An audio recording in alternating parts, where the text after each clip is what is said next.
Siyempre, dapat mahalin at ipagmalaki natin ang sariling atin. Kaya nga itong mga bisita natin, sariling atin din ito.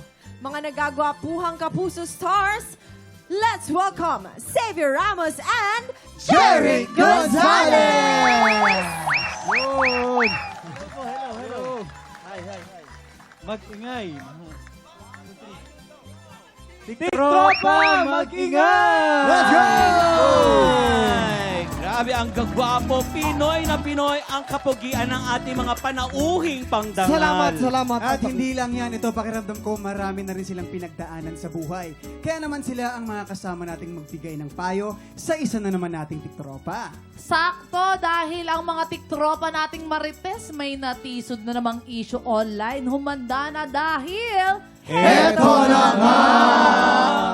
Halina't magsiupo tayo sa mga salumpuet. Oh, ating mga salumpuet ay ating upuan. Kamahulog ako. Ayun. Yan. Nadali na nga ngayong salumpuwait. Muntik na akong makarma. Bago natin mapanood sina Jeric at Xavier sa magpakailanman this Saturday, dito muna sila makikipag-aktingan. Ito na po. Si Jeric ang gaganap na letter sender at ito ang kanyang kwento. magandang araw sa inyo mga tiktropa. Itago nyo na lang ako sa pangalang Ginoong Makata. Dahil tulad ng idol kong Makata na si Glock 9, ako rin ay isang simpleng tao. Hindi ako nakapagtapos ng pag-aaral at hindi rin ako mayaman. Pero tulad ng nabanggit sa awitin ni Glock 9, meron naman akong maipagyayabang. At yun ay ang pag-ibig ko sa aking kasintahan, si Carmela. Tagal naman nung boyfriend ko. Love, saan ka ba galing? Kanina pa tayo inaantay ng mga friends ko. Ang tagal-tagal mo naman, my love. Love, patawarin mo ako sa aking pagkakamali, ah. Maaari bang ibalik ko ang iyong mga ngiti? Okay lang. Napatawad na kita. Pangako, hindi na mauulit. Aking sinta. Dahil ito, alam ko, Texman, mahal kita. Ang sweet mo naman, love. Sige na nga, bati na tayo. Salamat, love. Magkaiba man ang aming mundo, hindi yun naging hadlang para maging masaya kami. Akala ko sapat na ang isang pusong tapat.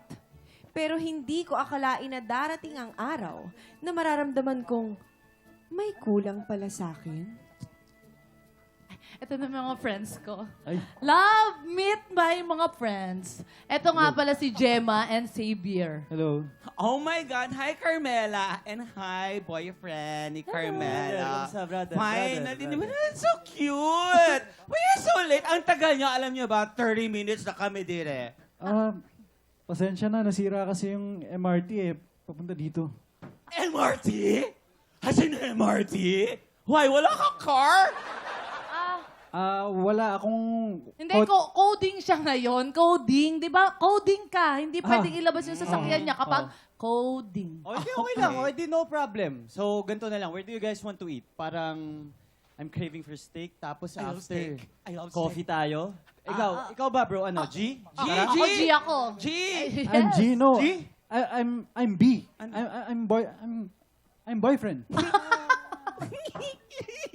You're so freaking funny talaga. Sobrang nakakatawa yung boyfriend ko. No? Funny talaga siya eh. Oo. Grabe, mga tiktropa, sobra akong nanliit.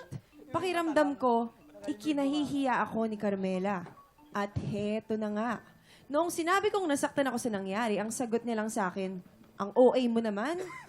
2 araw na kaming hindi nag-uusap.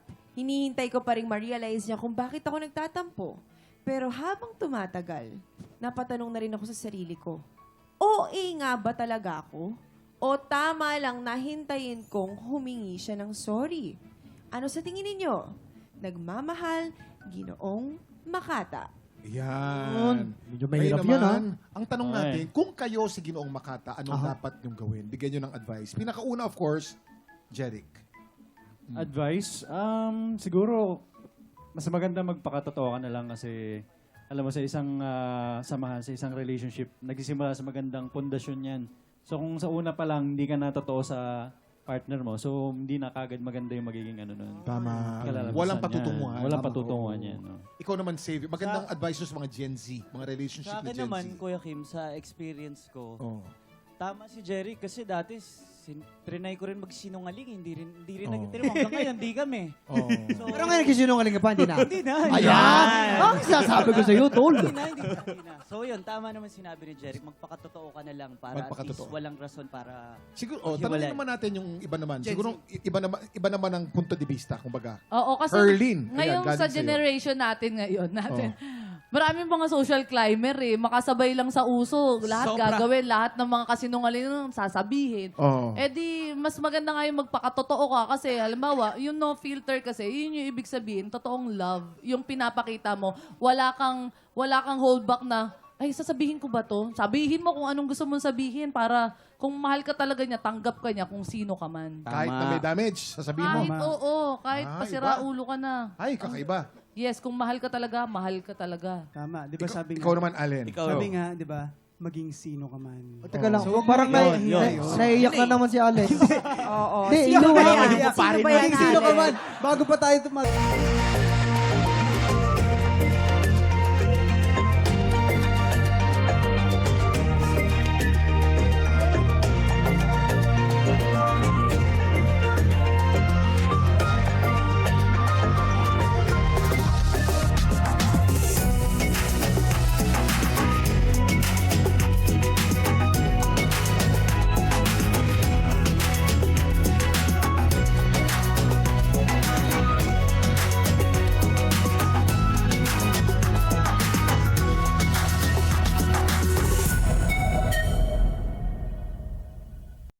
Tik Tropa! Pinanood mo hanggang sa dulo itong video na to? Very good ka! For more happy time, watch more TikTok Clock videos on our official social media pages and subscribe to GMA Network official YouTube channel.